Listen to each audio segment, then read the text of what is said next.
Oh, got really quiet all of a sudden. Wow. All right, well, good morning, everybody. My name is John Dinkle, publisher of the Baltimore Business Journal. I'd like to welcome you to our series of events entitled Knowledge is Power. Today, we've assembled a panel of local executives to discuss how to lead your company through legislative and marketplace changes. Before we get started, I'd like to thank our partners for helping us bring you this exclusive event. Our partners are Bank of America, Katz Bosch, and Offutt Kerman. So please join me in a round of applause. And let's get right to it. I have the pleasure of introducing our panelists this morning. And I'd first like to start with Belinda Sloat. Belinda has over 20 years of commercial banking experience. She is a senior vice president and senior treasury sales officer in Baltimore, Maryland for Bank of America Merrill Lynch. She currently manages a $32 million revenue portfolio of top-tier middle-market clients with annual revenues of up to $10 billion. Belinda has been with Bank of America for 8 years. Before Bank of America, she held a treasury management sales role with SunTrust Bank and J.P. Morgan Chase. She received her BS in finance from the University of Maryland, College Park, and is also a noted professional in her field, holding her certified treasury professional credentials from the Association for Financial Professionals in Bethesda, Maryland. She was recognized as Working Mother of the Year in 2009 by Working Mother magazine and appeared on the Today Show in April 2009 to discuss her success with work-life balance. Belinda lives in Severna Park, Maryland with her husband James and their 3 children. She enjoys spending time with her family, volunteering at her children's schools and on their sports teams, co-leading her eldest daughter's Girl Scout troop, reading, and going to the beach. Please help me welcome Belinda.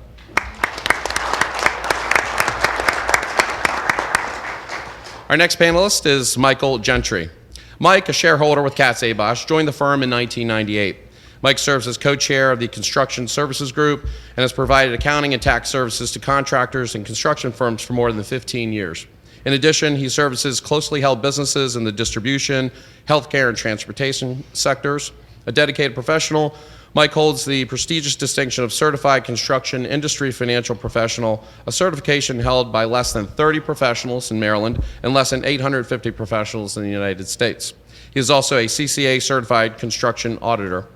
This nationally recognized certification is sponsored by the National Association of Construction Auditors.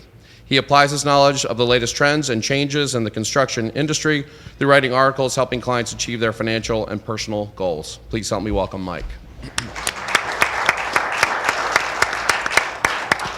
Our final panelist is Tim Lynch. Mr. Lynch is a partner with Offutt Kerman, and his practice is focused on complex civil litigation matters as well as acting as outside general counsel to many owner-managed businesses and entrepreneurs on a wide array of business issues. In addition, Mr. Lynch serves as a corporate advisor to senior-level executives, physicians, and professional athletes throughout the United States. He serves as a board member for several privately owned companies advising on growth and management issues. Mr. Lynch is also a member of the firm's Executive Management Committee, serving as president and managing principal of legal affairs. Please help me welcome Tim. And now I'd like to introduce our moderator this morning, Martin O'Neill. Marty has been an operator and consultant in technology services and software industries for 25 years. Marty has led change his entire career, starting technology-based services companies and leading companies through successful acquisitions. He's co-authored and written multiple books and ran a business unit for a Fortune 50 company. Please help me welcome Marty.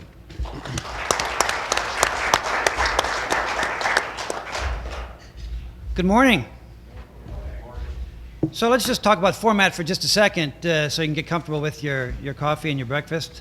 We're gonna go right till 9:15, but if you have any questions in the meantime, feel free to jump up. If we get toward the end, I'll pick a table and you can ask the first question. So I'll make some eye contact here. It'd be sort of like entering a Southwest Airlines flight.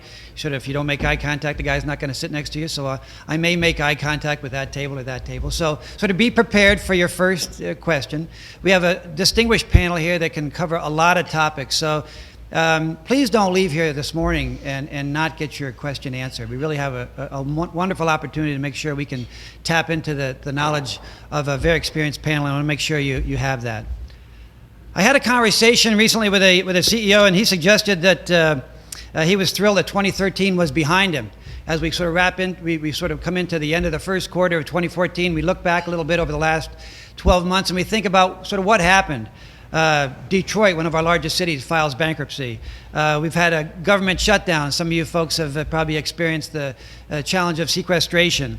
We've lived through Snowden leaks for our many of us might serve a customer down in Anne Arundel County. We've certainly lived through the tragedy of a Boston bombing, and we've experienced, many of us as business owners, the challenges of a healthcare rollout and how we lead our staffs through that world. So it seemed like a sort of a challenging time, and as one CEO told me, who said the new growth for 2014 is flat. He's going to be happy with a flat year. I don't think that's what we all have in mind, so we want to make sure we can talk to some of our panelists about things we can do to make sure it's just not a flat year. But there's been a lot of cool things that have happened, right? The innovation continues to be spectacular in the technology marketplace. Now you can order a taxi via a new way. You can go to Uber, or you can send your images on Pinterest, and these are kind of brand new things we hadn't even talked about a year ago. Obviously, Google and Amazon we're still marveled at. And now, instead of drinking a soda from a Pepsi or a Coke can, you can just buy your own SodaStream tool and have it at your own house. So a lot of innovations, a lot of new things are happening. So as I want you to begin to think about what role all this innovation plays in your companies and how do you handle that. So you as a leader, how do you adapt to all that? How do you manage through the change? How do you manage through the legislative changes that are happening in the marketplace? How do you manage the marketplace changes that just seem to hit you? How do you get through all that at the same time managing your cash flow, making sure you have sound governance in your company, and making sure that you can lead now and into the future? So that's some of the questions we're going to ask our panelists about. So your question for you is, how do you run? How do you still maintain? How do you get through all these changes and still make sure you can be a positive force in your community? So we're gonna kind of walk through the questions in a format that is sort of the life cycle of what goes on in a company. We have experts in a variety of different fields. So I thought I would take it from going through an early stage. We're going to talk about strategy, we're going to talk about culture, we're going to talk about cash flow, we're going to talk about legislation, and if anything pops in your head while they're answering, please feel free. We're going to be as interactive as we can and bounce back and forth because of the great expertise we have. So I'm going to start with the concept of sort of early stage companies, early growth companies, and talk a little bit about cash flow. And I'm going to point this first question to Mike Gentry from Katz Abash, who deals with a lot of companies with cash flow. Mike, can you talk a little bit about how the tax laws have changed over the last couple of years and how they're changing in the future, and then what an impact that might have on cash flow? Yeah, with respect to especially new companies, I think since the early 2000s, especially with purchasing equipment and things like that, federal government has allowed extensive write-offs for equipment purchases, and businesses have been able to take advantage of huge tax savings there. Starting in 2014, we don't have those write-offs. For example, last year, a business could purchase up to about $500,000 or $500,000 of equipment and take a write-off for that.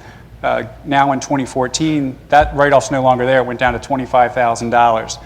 And along with that, there was what's called bonus depreciation, where businesses could write off 50% of equipment purchases during the year, get a tax deduction for it, so they could take deductions, tax deductions, use pre-tax dollars to purchase equipment. Well, we don't have those anymore, so we're not sure how that's going to affect how businesses are going to look at their acquisitions going forward, because they don't have these tax write-offs that they had in the past, where they're now going to have to use after-tax dollars to purchase equipment. It's going to slow down purchases. So many of us move our cash around, certainly on a personal basis, electronically. Belinda, can you talk a little bit about sort of the movement of cash and the movement of assets electronically in the banking world? Sure. Most clients are now taking advantage of electronic payment mechanisms, whether it's their receivables or their payables, and they are expediting their cash in and trying to maximize their return while the cash is in the account. We have a couple of different strategies that we recommend. If the client is a net borrower, we recommend, of course, paying down that borrowing and not having any excess cash in the bank. If the client is not borrowing, we recommend perhaps leaving those balances on the account and offsetting service fees. Right now, overnight money is not paying much, it's paying 1 basis point.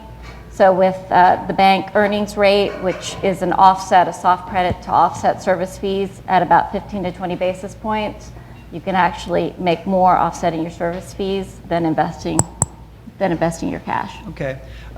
Tim, kind of if you can think about early stage companies, how they manage cash, and also just any emerging opportunities which exist, which you see available to new startups or new companies, or even firms like yourself. What are sort of the emerging opportunities that you see there now? Well, when you're advising startup companies or early stage companies, what we see is, at least on the law firm side, that it's important for them to have good, clear understandings in terms of their agreements with their partners. What we find is that they have to have an agreement that sets forth how decisions are going to be made. Everyone thinks about the upside. How do you share equity? How do you share profits? They don't think about some of the decisions when things get tough. So when cash gets tough, partners don't always see eye to eye. So you have to have agreements that are in place that resolve disputes and that allow for exits. And so it's sort of planning on the exit even for the startup. So while the entrepreneur doesn't think like that, they only think upside, good times. And so you have to plan for the downside as well, or at least for the disagreement. And on the capital needs side, what we advise clients to do is you've got really three choices. You can fund it yourself through equity owners or partners. You can work with banks, or you can work with outside investors, whether it's outside investors or smart money. And again, depending on who you're going to do business with in terms of raising money, gets back to, from the lawyer advisor side, what type of agreements do you need? It's a really different operating agreement or partnership agreement if you're going to have an equity funded organization than if you're going to go the smart money route. If you're going to go smart money or VC money or outside investors, they're going to require a completely different set of operating guidelines and decision making to protect their interests. So in terms of growth, what we see is how do you want to grow, and what path do you want to follow? And you have to think about that when you're deciding not just the corporate structure, but really the governance documents that you have. So I was once told by a mentor that when the man with the money meets the man with the experience ends up with the money, and the man with the money ends up with the experience. So I think having your paperwork in order early stage, whether it's whatever your form is critical. I think we all know that. Marty, can I just comment Please, on that? Really, it takes, from an emerging startup perspective and from a banking, borrowing, funding perspective, capital injection, banks really look to a company being in business for 2 or more years. For startups, we've recommended going to a family member as a silent partner, using the equity in your home. Sometimes your local chamber of commerce has funding opportunities because they want to bring the business to the county. Same with county government. So there are a variety of options out there. For emerging companies. For emerging companies, but really banks, want to see a 5-year plan, and they really look to 2 years of being in business. Mike, I know sometimes you accompany a client to a bank and help them discuss personal guarantees or cash flow needs or lines of credit. Yeah, absolutely. We spend a lot of time working with the owner of the business and the banker, trying, interpreting the financial statements for the business owner, letting the banker know what's going on with the company from an outside perspective. So one of the things I see all the time with companies that we work with is that entrepreneurs dying to get off their PG, dying to get off their personal guarantee.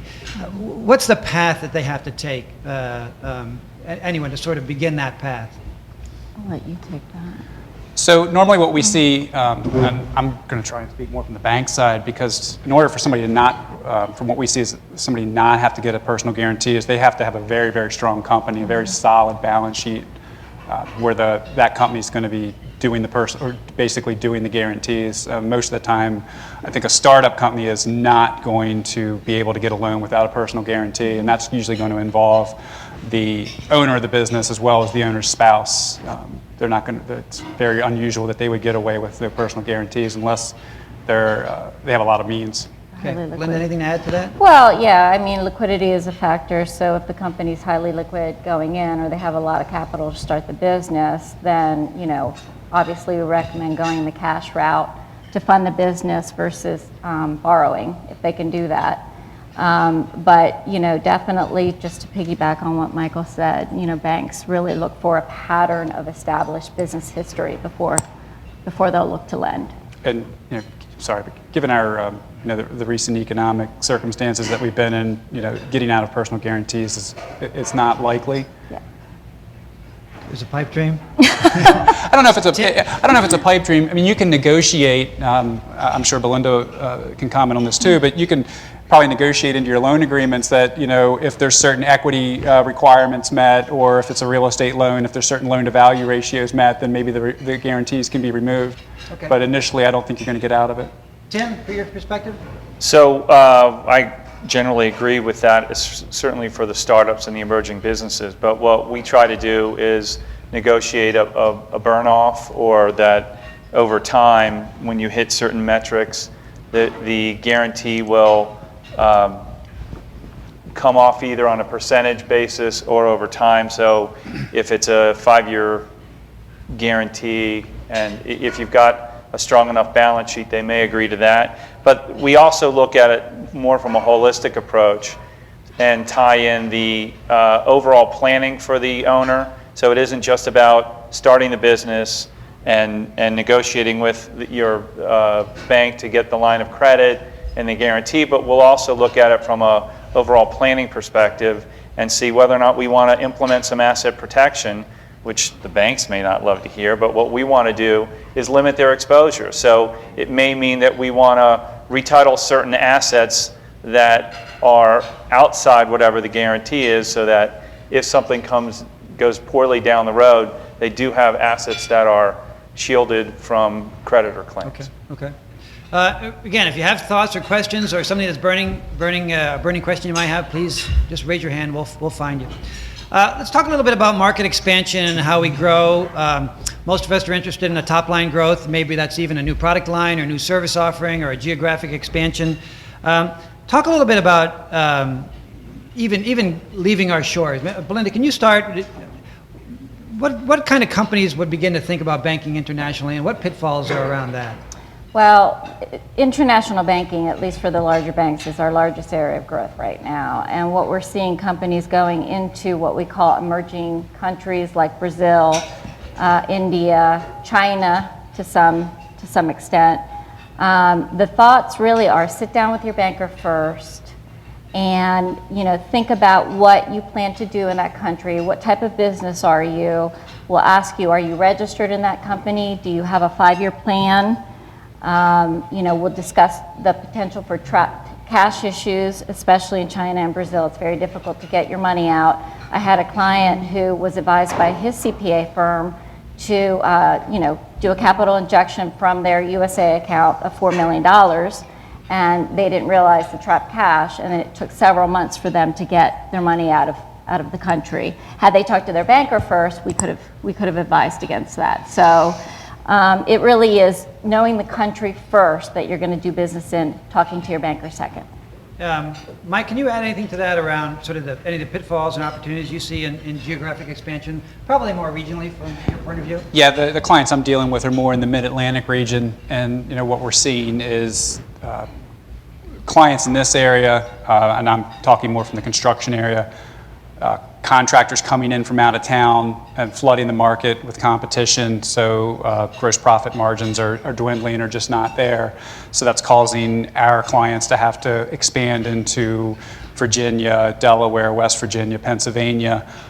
Problem with going into other markets is you don't know what the local regulations are, so businesses have to be careful. It's very easy to drive across the state line and say you're going to do business there, but every jurisdiction has its own set of rules that you've got to play by, and you need to make sure that you're playing by those rules. For example, you may do a quick job up in Pennsylvania and not think that you now have a tax filing in Pennsylvania and may not do anything about it. And then a couple years down the road, because maybe you had to drive some heavy equipment up into Pennsylvania, so you pull permits to drive up there. Well, Pennsylvania will eventually figure that out, and you'll start getting notices from them, and then you've got problems years down the road that you never even thought you would have had. Gotcha. Kind of aligned with geographic expansion is sort of maybe a company's strategy or direction or choice of moving in that direction.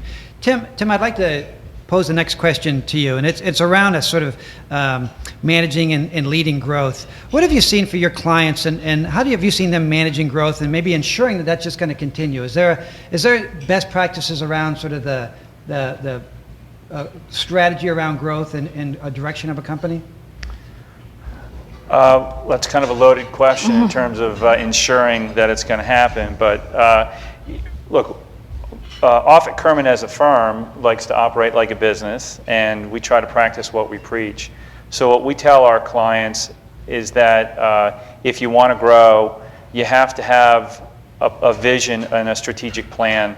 One of our advisors said, if you don't know where you're going, any road will take you there. So if you want to grow and you have a plan, you need to have a plan. So we think that doing visioning exercises with the owner managers and the corporate leaders, and then working with a strategic plan to develop one, is central to managing growth, managing expectations, and then you have to do the hard part. That's not the hard part. The hard part is having people committed to implementing what the plan is and following through with it. So we think that that's the best way to manage growth and to ensure success, is to have a good plan and follow through with it. And that plan has to be flexible enough to account for changes, whether they're legislative changes, economic changes, market changes. You've got to sort of go with the flow and move the plan in accordance with the factors that the market presents in the future.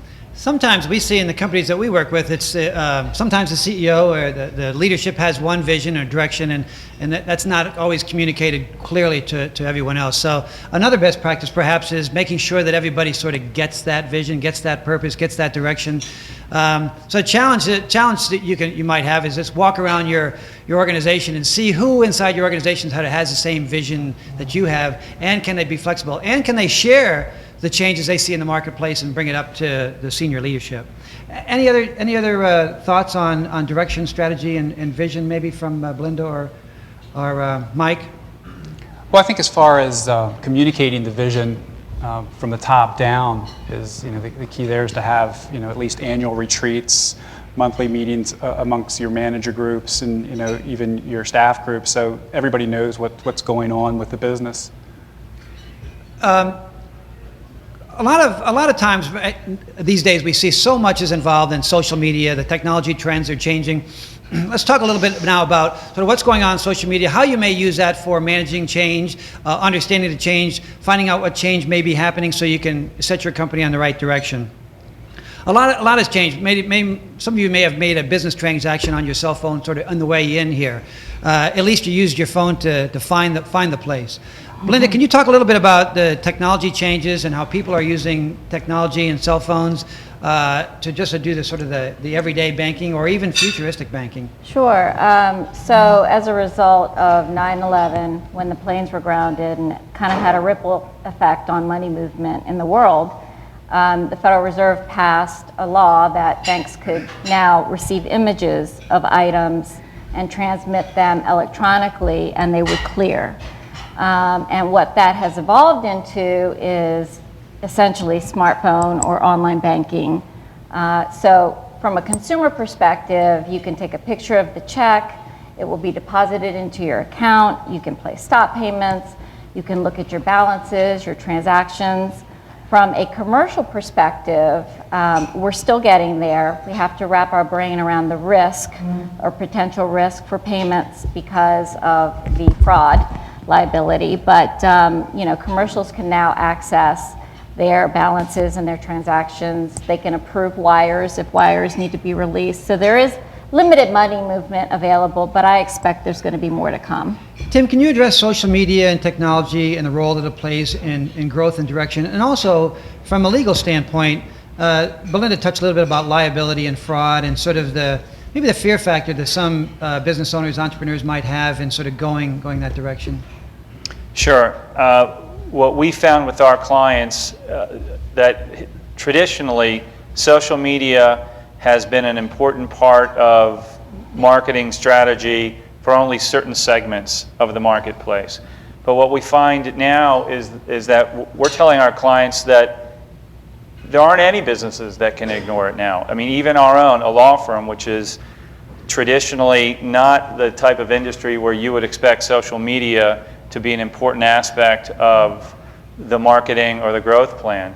But it is. I mean, whether you're talking about LinkedIn or Facebook or Twitter or even things like Salesforce from a marketing perspective, we find that if you're not, we liken it to a website in 1995.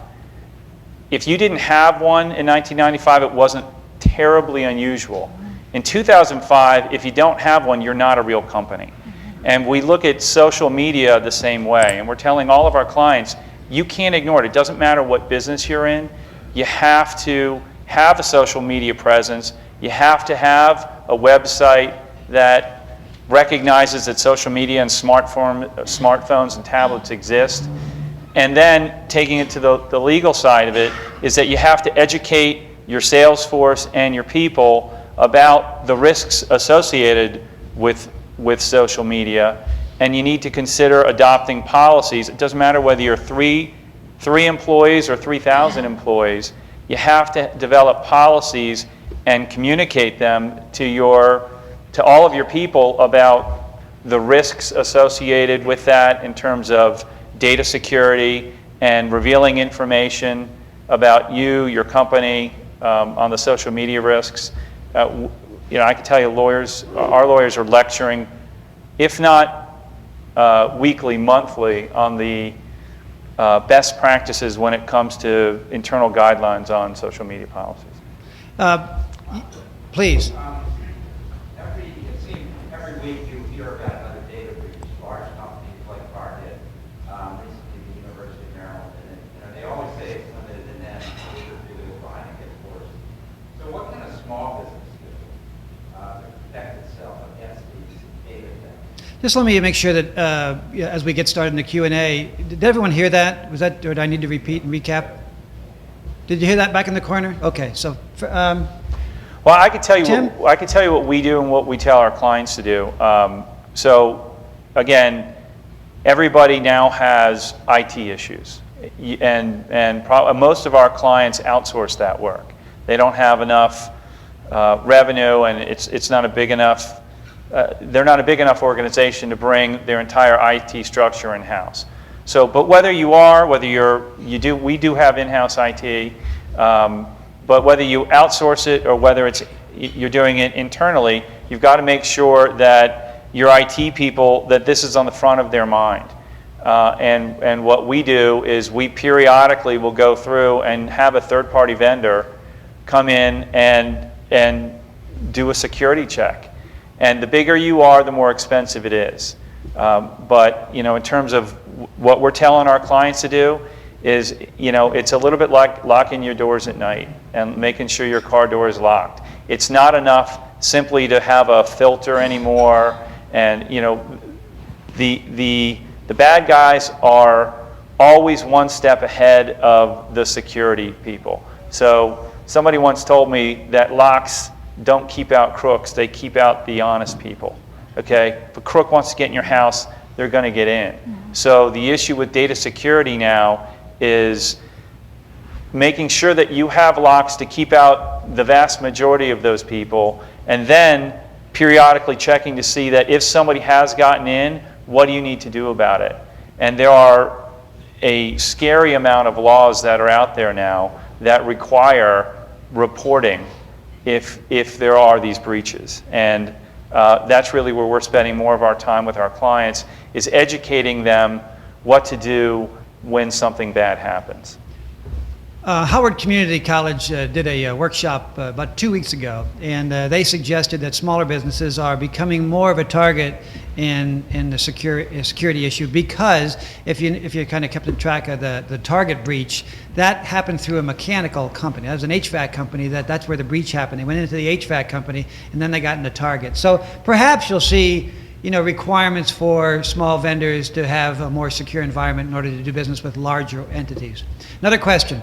As far as your social media presence, I mean, there's LinkedIn, there's Facebook, and those are the two big ones as far as for the business owner. Facebook's so much the social, but there again, LinkedIn is more business. Is there an advantage in joining a Facebook or having a Facebook page for your company versus LinkedIn at this point, or because a lot of crazy stuff is on Facebook, but you don't see it on LinkedIn. You want to maintain your reputation. I know Kat Zabosh has a strong social presence. Mike, are you comfortable answering that? Yeah, we have both. We have a presence on LinkedIn and we have a presence on Facebook. Personally, I agree with you. I think LinkedIn's business, Facebook is personal, but I think it's just the evolution of social media. Most companies have to be on both, and you just have to keep the craziness out of Facebook. And then you have to know what your employees are doing on Facebook and make sure they understand what the company message is, and they're not interfering with that. So the publisher of Wired magazine was on the radio this morning. Anybody hear the presentation? So Wired magazine is a tech magazine that's been around, and this is the 25th year of the internet. 2014, the official internet was 1989, and he had an interesting line. It's something for change. It's for all of us to really think hard about. He said in the evolution of man, 25 years is nothing. So in the evolution of the internet, 25 years is nothing. In other words, he's saying that you ain't seen nothing yet. All this great stuff that's happened, we have no idea what's going to happen. So the change is here. We just have to manage it and get through it as best we can. But it's going to change and change dramatically. That was his point, a Wired magazine publisher. Marty, I just have Linda. a comment. From a consumer perspective, I use Facebook and LinkedIn. And yes, there's crazy stuff on Facebook, but I think now people are looking at integrating both of those into their lives, the social aspect and the business aspect. So if the Facebook page is done to represent a business well, I think you will have credibility. I don't think that it will be harmful. I think it would be beneficial. Agreed. And just, Tim? Yeah, one comment. What we find, especially on the LinkedIn, is that for our professionals, they're busy and they've got limited time. So they've got lots of competing demands, whether it's business, whether it's personal, to do marketing and business generation. But any organization that has salespeople relies upon their salespeople to drive revenue. And what we are telling our people and what we're telling our clients about LinkedIn and some of the other social media opportunities is that it's a good way to do passive marketing. So again, it puts you out there, and there are things that people who are far more knowledgeable about these social media than I am, but having the presence and having the right kind of presence on LinkedIn can lead, while you can use it to mine and do more direct sales, it establishes a credibility in the marketplace if you do it the right way. And it's a nice way to do passive marketing because you can link it up with blogs and other marketing opportunities that are out there. Let's stay with sales and the sales concept for a minute. A number of years ago, I was the entrepreneur in residence for UMBC. And a term I learned there I thought was bizarre was a company that was pre-revenue. And you guys out there that are pre-revenue? That's sort of a faint idea that you might have. So really nothing happens until you sell something, right? So everybody in this room has to sell something, whether it's a service or product or a thing that you do. I want to talk a little bit about sort of driving that top line, and we'll certainly answer your question. I want to talk a little bit about driving the top line and sort of engaging the sales force, maybe what you've seen as best practices for companies that you've worked with. And I'm going to start with you, Tim, back again. What have you seen that sort of motivate and drives the sales force and gets people engaged in the company and in the whole process? What we found is that you need to align the compensation with what you want your sales force to achieve. So there's a big difference between growing revenue and growing profit. And so from a compensation philosophy, what we tell our people is, how are you compensating your sales force or your key, whether it's the sales force or the sales managers, or whoever it is that it's important, in addition to what Mike said earlier about communicating the vision, it's aligning the compensation structure with the behavior that you want. Because if you're just trying to grow, and there may be a good reason where that's your bottom line, you're not going to worry as much about profitable growth as you are growth. If you're trying to grab market share for some reason, because profits will come later maybe. On the other hand, you may need to drive profits. And so that's a different type of sale, and I think the compensation philosophies are important, and a lot of people, a lot of organizations don't look at it that way. They just say, I'm going to pay you X. Mike, I'm going to pick up on that sort of that revenue expense. You know, what do you have left at the end of the day? Gross margin, Sure. Bottom line. Just let me think about the question for a second. When you ask, if I walked around the audience now and said, how big is your company? You'd probably give me a revenue answer, right? And so from Tim's point, you generally wouldn't give me an earnings, and that's how we might value your company, on a multiple of earnings, right? So we wouldn't give that. We always do think, as American business people, we think top line. Mike, can you talk a little bit about what companies should also consider for making sure that they increase the value of the enterprise, and sort of understanding how things, what's the most profitable pieces of the business? A lot of times we see companies that have a lot of top line revenue, but not necessarily a lot of bottom line growth. If any. If any, okay. So, yeah, one thing that makes me cringe is when I'm talking to a business owner and ask them how busy they are, and they just tell me they're incredibly busy. They have all this work on the books.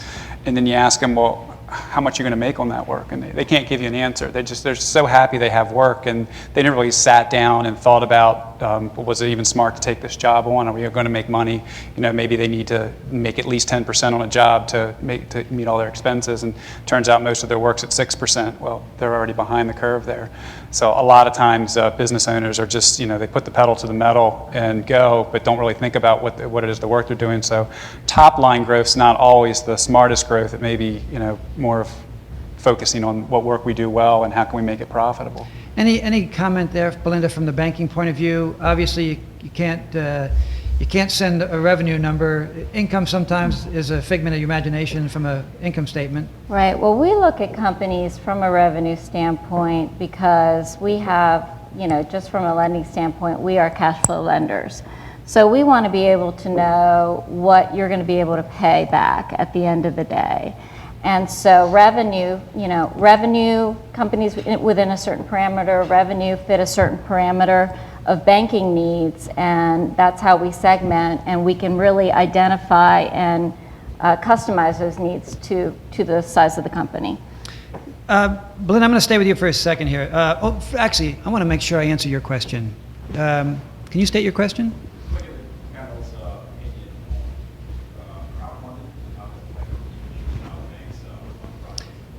So I don't know if you heard the question in the back. The question was around crowdfunding, and some of you may not even know what that is. But so, what is crowdfunding? How does it affect maybe financial?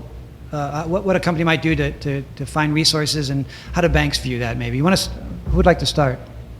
I actually do not know what that is. So Tim, the first 2 minutes. I can address it. So the SEC regulates two things when a company wants to go out and raise money. Historically, they regulate the offer and they regulate the sale. So the offer is, how do I publish the fact that I want to raise money to people? The sale is, how do I actually close on that? So traditionally, the offer in the stock market would be, I've got a registered security, and my stock's out there, and it gets regulated that way. In the private world, offers are regulated through things like prospectuses, private placement memorandums, and the sale is, you've got to check the box that says you're a qualified investor. And so there are rules depending upon how, if you're in the private world, the unregistered security world, how you can qualify as an investor. So what crowdfunding does, or what it's supposed to do, is to ease those restrictions. So with the Jobs Act, what's come crowdfunding and some other restrictions, they've changed the rules to say, okay, you can't, it used to be you could not walk around on the street corner and say, hey, I've got a company, it's a private company, I want you to invest in it. Okay, now with some of the crowdfunding and some of the other fundraising options that are out there, you can, as a business owner, if you meet the requirements, you can post on Facebook, you can post an ad in the paper, you can go on the internet and start marketing, invest in my company. Okay? Now, so that's what they've put another way. What the government has done is they've eased the restrictions on the offer. Okay? And that's really where crowdfunding comes in, is that now you can offer a private ownership in a company, and I'll qualify that on crowdfunding, private investment in a company to the world. Okay? And you can do it any way you want. So they say no longer do you need a private placement memorandum, no longer do you need some of the other documentation and hire SEC lawyers and spend all this money. And they've also changed the sale. So what some of these alternative ways of fundraising have made it easier on the sell side as well. And the idea is to give more access to the capital markets to the small business owner. You know, it used to be you had to have a lot of money to go out and raise money because it was incredibly expensive to create these documents. So what crowdfunding has done is, I mean, in my opinion, crowdfunding is really a gimmick, okay? Because right now, crowdfunding allows you to go out, you hear about Kickstarter, you're not owning the company. All you're allowed to do is you're allowed to give, somebody can market the sale, and people literally can just donate money because they like the cause. The idea is when the regulations get finalized, they can actually own a little piece of the company. As a business owner, there are a host of restrictions on how much money you can raise and how many investors you can have through crowdfunding. And on the back side of it, it's probably more of a Merrill Lynch question than it is a Bank of America question, is on crowdfunding, you've got to go through a certain portal that's sponsored by a financial institution like Merrill Lynch. So I'm not sure that It answers. does seem to be a little bit of the Wild West at this point, right? It It's is a- the it's a Wild little West, unclear, right? but there are, other than crowdfunding, there are other options out there that aren't as well known that are probably better options for the small business owner who wants to raise money because there are eased restrictions on how you sell it. You really now can sell to the general public, but the SEC doesn't make it that easy because under the new guidelines, it used to be all you needed to do if you looked at a private placement memorandum and you wanted to invest, or you wanted to invest in a hedge fund, you just check a box that says, I'm a qualified investor. Now, what the SEC has done is they've eased the restrictions on the sale, but they make the business owner do a lot more on the backside to make sure that that investor really is qualified. So you can't just check a box anymore. You got to get a tax return or get some documentation to show that they really are qualified. There's a company in Colombia that's an IT services company, and what they've decided to do is that the engineers that have the good ideas, they kind of qualify them inside the company, set up little LLCs, and then crowdfund, to try to get $200,000 or $300,000 for this idea of a piece of technology. To me, it seems it's still the Wild West, and I'm not sure he's talking to his bank about it or his accountant about it. But it's changing. And these SEC regulations, Tim, if I'm not incorrect, this is all brand new. Brand new. Yeah, I mean, this is just happening. It's brand new. And on crowdfunding, the way it works right now is you don't actually own anything. You might get, if I want to make the world's greatest watch, I can open a crowdfunding site to raise, $1 million, and no one is owning my business, but they might get a watch. Yes, sir. I got a watch. Sure. Maybe a solution to a lot of the issues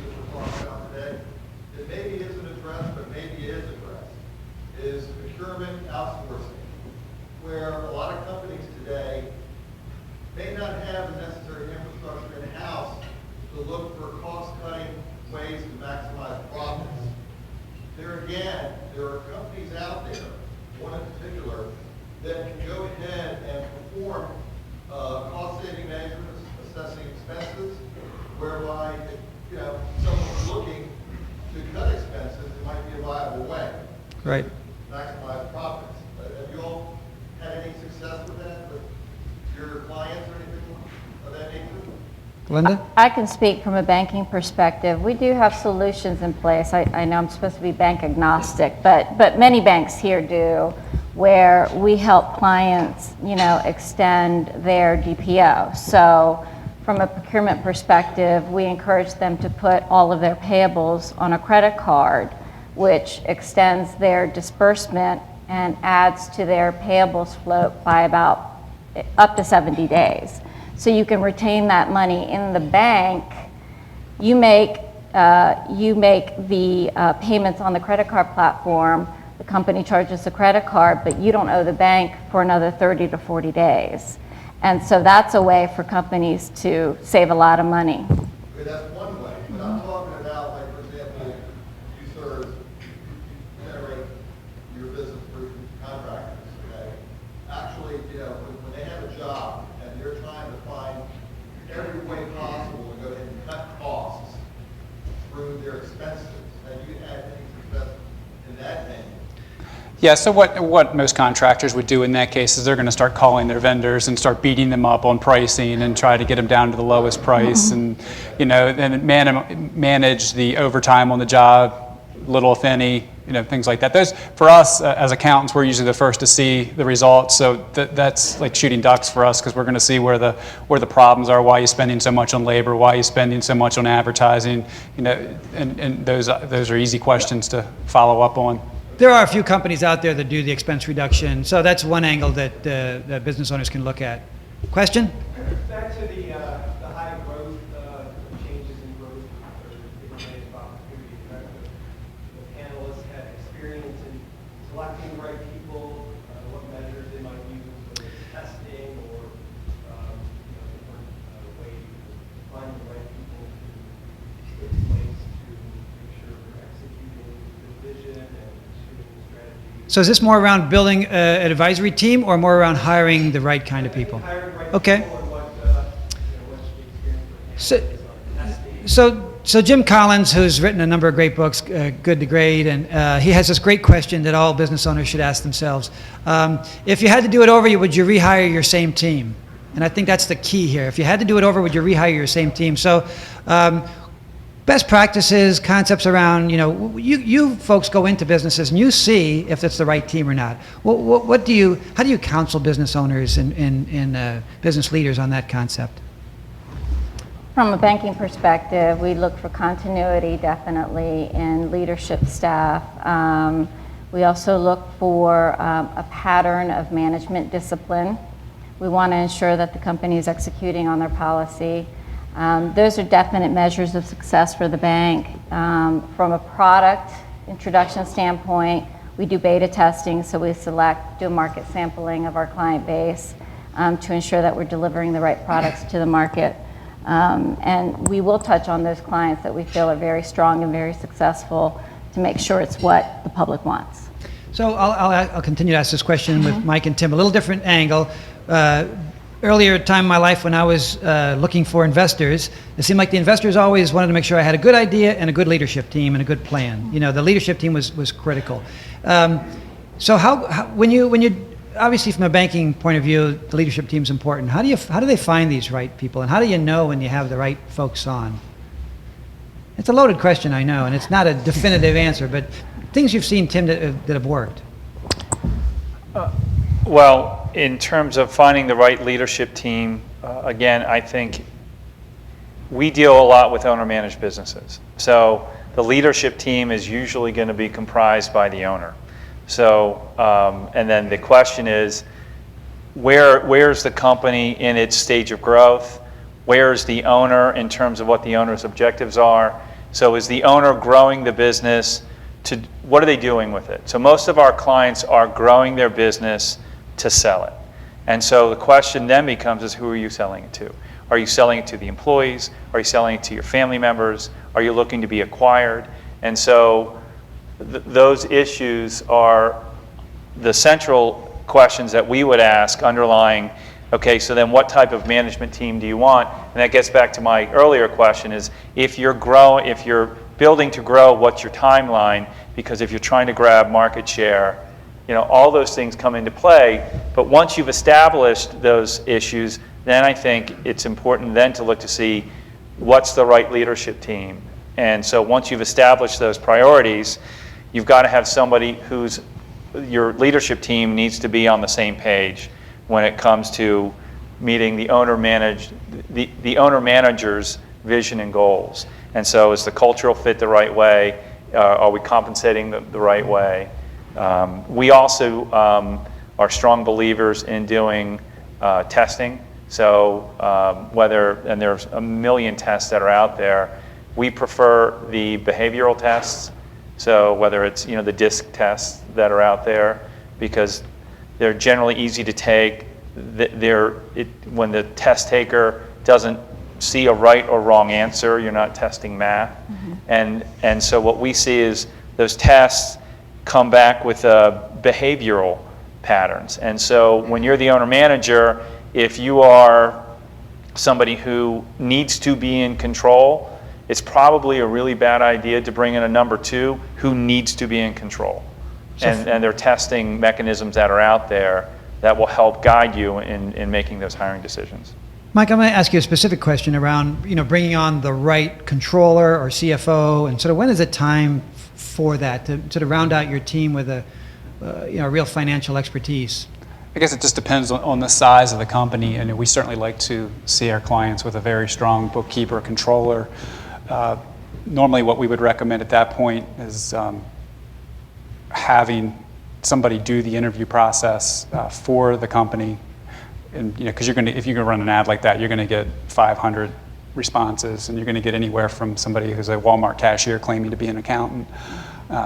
Have somebody filter through all the qualified candidates and then narrow it down to a few that the owner can work with. And then, we certainly suggest that the accountant is involved in that process, because that person's going to be working very closely with the accountant, the bank, other financial advisors. Other questions? We're getting ready to sort of wrap up. We have a question in the back here. I have a question for the panel. What is your opinion of the emerging virtual CFO platform? I see a heavy penetration in my market for small business to hire a virtual CFO. And I'm a little hesitant to empower them with that. Because how does that virtual CFO know the ins and outs of business thoroughly? So in the back, just it's the outsourced CFO. How do you know as a business owner if that's the sort of the right approach for you, and are they credible, and is it a path that you should consider? I can't really comment from the outsourced CFO perspective, but we have many clients that use an outsourced controller. That's worked very well because they may not just have the capacity for somebody to bring somebody on full time, and it is usually a win-win situation. There's obviously going to be some growing pains in the beginning. They need to get to know your business and understand how that business works and what the expectations are. Liabilities, Tim, issues, concerns, risk, governance, anything that we can address around those topics? Well, I mean, you certainly need to hire the right person if you're going to do the virtual CFO. And my experience is a lot like Mike's, in that again, if we're talking about the owner manager of the business, they need to know their strengths and weaknesses. And so if they're not financially oriented, you need to have a strong accounting a strong accounting partner, and it may be that depending on the industry you're in, you actually need a CFO. Most of our clients, smaller clients, they don't have CFOs. So they're doing it in-house. They might benefit from a virtual CFO if they get the right one. As far as the security goes, with the way the electronic access that all managers have these days, I don't know that there's anything different for the virtual CFO as far as the CFO is working from home. they've got access to everything anyway. The only thing I can add to that is we have a number of clients, members that do that, and that I think they found their best sources by referrals. You know, I'm comfortable with this guy. He's got 2 days a week available. You should talk to him, and it's just a comfort level that they got through referrals. A couple more questions, yes, sir. How does nonprofit, for-profit partnerships help companies to grow? And then also from the tax perspective that you were speaking on earlier, Michael, in terms of write-offs, those types of partnerships, does that help with types of tax write-offs? Well, for a not-for-profit, it wouldn't matter because they're not going to be taxed on it anyway, so they're not worried about those deductions.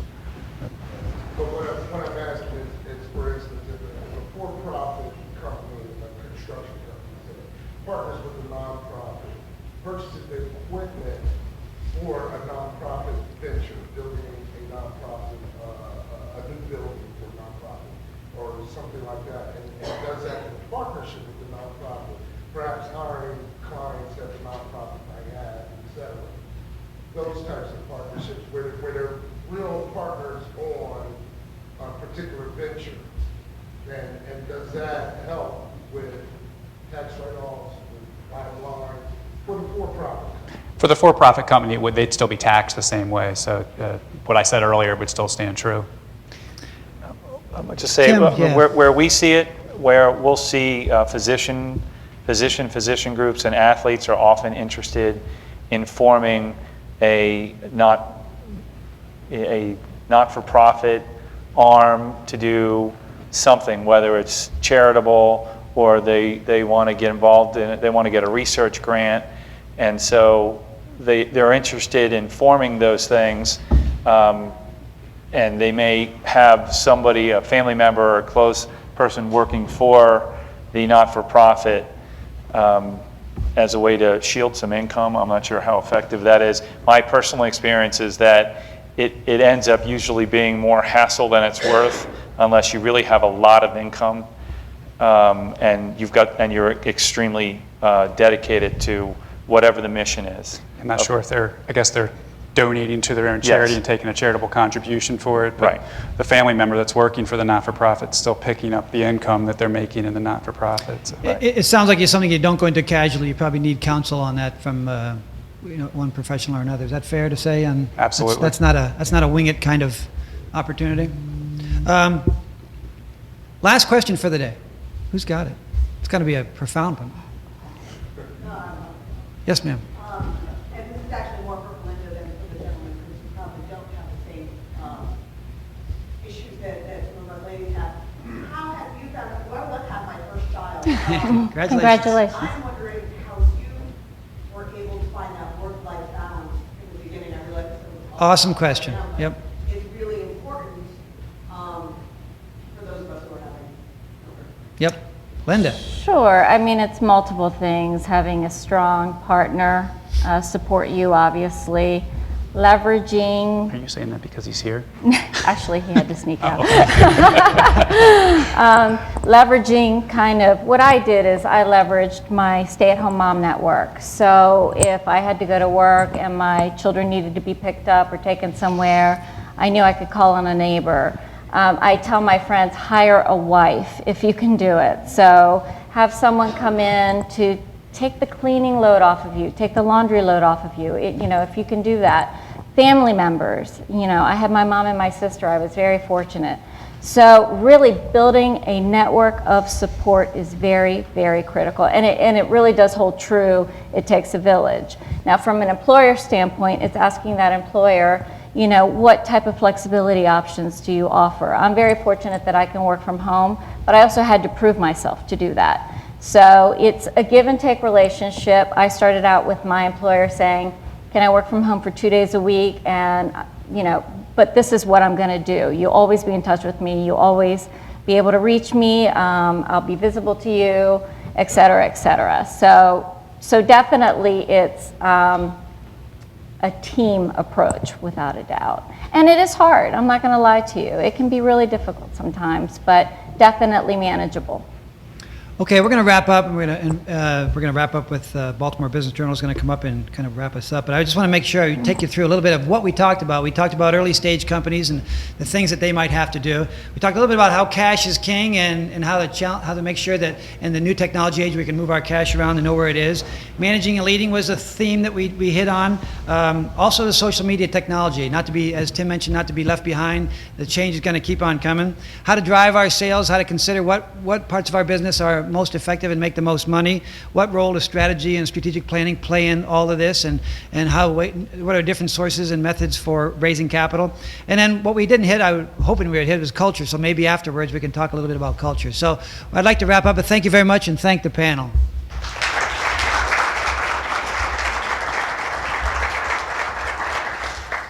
Thank you very much, Marty. We really appreciate your time this morning, and thanks for being a part of our series. We really appreciate it. So thank you, Marty. And again, a round of applause for our panelists. Thank you all very much. I'd also like to thank again our partners, Bank of America, Katz Abosch, and Offutt Kerman. So congratulations. Thank you very much. And I'd also like to mention, just so you could take please a second to include your contact information on the sheets at your table so you can stay in touch with us and our partners. And we are tremendously grateful to have you here this morning, and have a great day.